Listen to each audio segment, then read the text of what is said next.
Era uma vez, dois caras chamados Henry Smolinski e Harold Blake estavam obcecados com uma ideia. O que acontece quando combinamos um carro como um Ford Pinto com um avião como o Cessna Skymaster? A resposta é que você obtém a pior ideia da história dos carros voadores. Quão ruim, você pergunta? Bem, digamos que eles perderam suas vidas testando essa loucura, que foi oficialmente chamada de Ave Mizar. Tudo começou em 1968, quando eles fundaram uma empresa chamada Advanced Vehicle Engineers. A empresa basicamente tinha um único objetivo, que é um pouco longo, então tenham paciência comigo. Passo 1. Escolha um carro comum e um avião pequeno. Passo 2. Junte-os encaixando a fuselagem e as asas no carro para que pareça uma asa delta, mas com um Ford. Passo 3. Decole da pista e voe algumas centenas de quilômetros até outro aeroporto. Passo 4. Pouse o combo carro-avião, separe-se do planador e saia dirigindo como se não fosse nada demais. Ao apresentar sua ideia ao mundo, explicaram que o plano era tornar a operação tão simples que qualquer um pudesse juntar ou separar os dois sistemas facilmente, sem ajuda extra.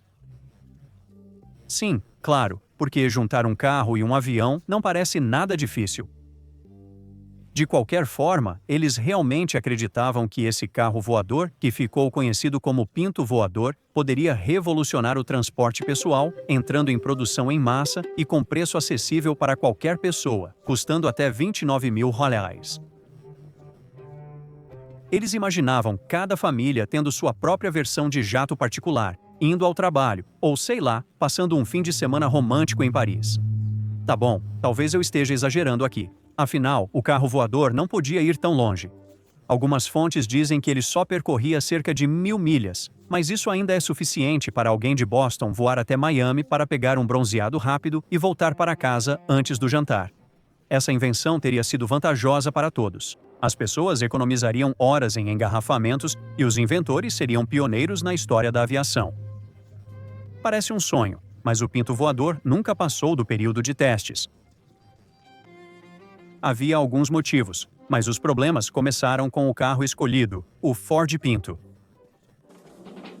O Pinto da Ford permite que você diga adeus a muita manutenção extra.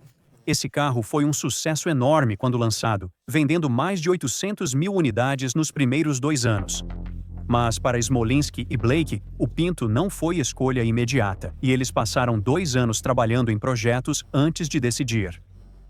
Infelizmente, não foi a melhor escolha para criar um carro voador. Mesmo antes de ganhar asas, já estava claro que os anos dourados do Ford Pinto começavam a desaparecer. Criado em 1971, esse carrinho surgiu numa época não só com preços altos de gasolina, mas também escassez que levou ao racionamento e famosas filas nos postos em várias cidades dos Estados Unidos. Inicialmente conhecido como um carro econômico e prático, o Pinto deixou de ser visto como uma escolha ecológica. Nos anos 70, a situação piorou, com o modelo se tornando notório por explodir em chamas quando atingido na traseira. Sério mesmo. Algumas pessoas até perderam a vida, e acredita-se que a Ford foi processada pelo menos 100 vezes por problemas de segurança relacionados a esse carro. Pegar fogo não era o único problema do Pinto.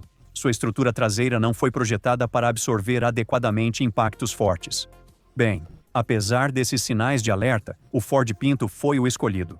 Blake e Smolinski estavam determinados a dar asas a esse carro e, acredite ou não, eles realmente conseguiram. O Mizar podia usar tanto o motor do carro quanto o da aeronave durante a decolagem para reduzir a pista necessária para levantar voo. E sim, nos anos 70, a invenção deles ganhou os céus. Bem, mais ou menos. Em um dos primeiros voos de teste em 1973, o suporte da asa direita falhou logo após a decolagem. O piloto percebeu que virar a aeronave colocaria muito estresse na asa sem apoio, então teve que pousar o carro voador em um campo de feijão. Depois, ele dirigiu o híbrido carro-avião danificado, ainda com a estrutura aérea acoplada, de volta ao aeroporto. Então sim, não foi exatamente um voo tranquilo, mas o Ave Mizar recebeu muita atenção da mídia mesmo assim. De repente, virou uma sensação inegável que convenceu jornalistas de que esses dois homens poderiam estar construindo o futuro do transporte aéreo. Quando as pessoas abriam os jornais, liam manchetes como Finalmente aconteceu e criamos um carro que voa. Mesmo com a mídia a bordo, a história tomou um rumo trágico durante um voo de teste no outono de 1973 no aeroporto de Camarillo, na Califórnia. É importante mencionar que os inventores tinham um acordo com o aeroporto. Eles deveriam avisar o gerente do aeroporto antes de cada teste para que polícia e bombeiros pudessem ficar de prontidão caso algo desse errado. Por algum motivo, naquele dia fatídico, eles não informaram ninguém.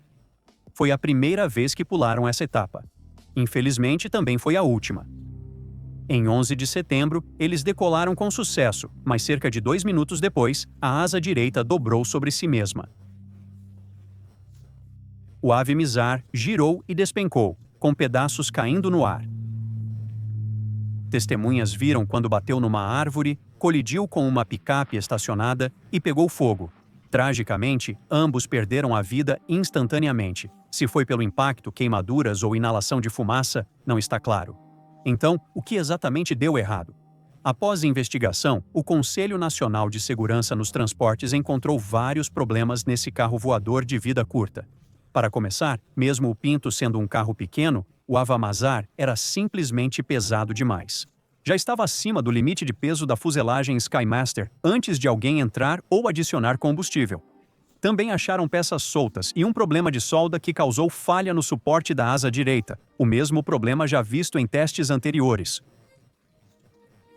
Com a morte dos inventores, o projeto Mizar foi abandonado. Mas o que aconteceu com eles não foi tão absurdo quando pensamos em outros inventores que também deram suas vidas só para mostrar suas criações. Veja Franz Reichelt, por exemplo. Era um alfaiate obcecado em criar um traje que virasse paraquedas, permitindo que pilotos sobrevivessem se precisassem saltar do avião. Em 1912, o mesmo ano do Titanic, quem diria? Reichelt decidiu testar seu traje paraquedas pulando da Torre Eiffel. Infelizmente, seu experimento acabou em tragédia e Reichelt não sobreviveu à queda. Quando se trata de inovação, alguns riscos podem ter consequências catastróficas, e isso não é apenas coisa do passado. Você provavelmente se lembra do desastre do submersível Titan que aconteceu em 2023. Esta embarcação de 7 metros foi projetada para explorar os destroços do Titanic, bem no fundo do oceano. Mas em junho daquele ano, o Titan desapareceu repentinamente. Dentro estava Stockton Rush, CEO e cofundador da empresa que construiu o submersível. Após dias de buscas, destroços do Titan foram encontrados a cerca de 500 metros da proa do Titanic.